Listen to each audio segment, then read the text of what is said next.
What's my opinion on gun laws? That they should be more difficult than they are, right? And this is going to be controversial, what I'm about to say.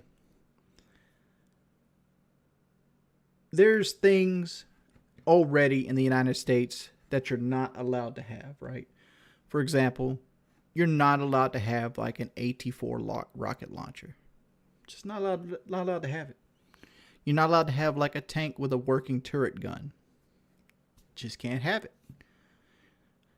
You're not allowed to have. You're not even allowed to have certain properties without license. Like, for example, like jet fuel.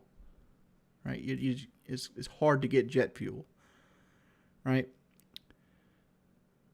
They should put certain weapons on those ban lists, and like black rifles being like AR-15s and things like that with high capacity magazines.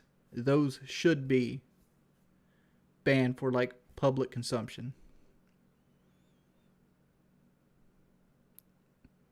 Because if you can't defend your home with a shotgun or a handgun of some sort, you weren't going to defend your home anyway.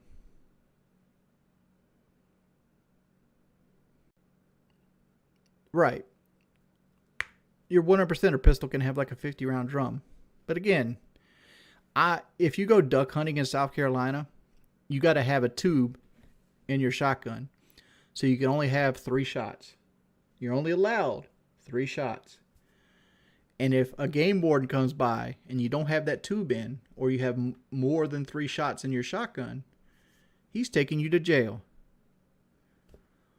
How come that's a thing, but a person can have, a Glock 18 with a 50 round drum?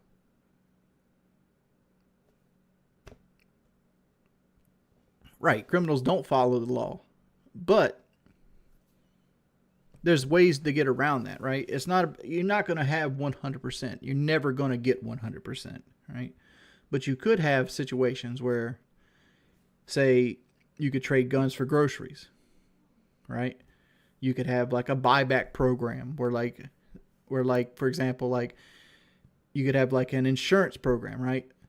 You carry insurance on your guns, and that insurance is paid to the government. And the government uses the insurance money for like people that, have hardship from guns and or buyback programs. So people can sell their guns and the government gets them and they just melt them, which happens anyway. I used to work at a place called Met Glass. And at Met Glass, we had these big 40-ton melters. Like, they were ginormous. And like we had the police bring weapons to us multiple times to be destroyed. Like, we would literally throw them in the melter and turn it on, and we would destroy the weapons.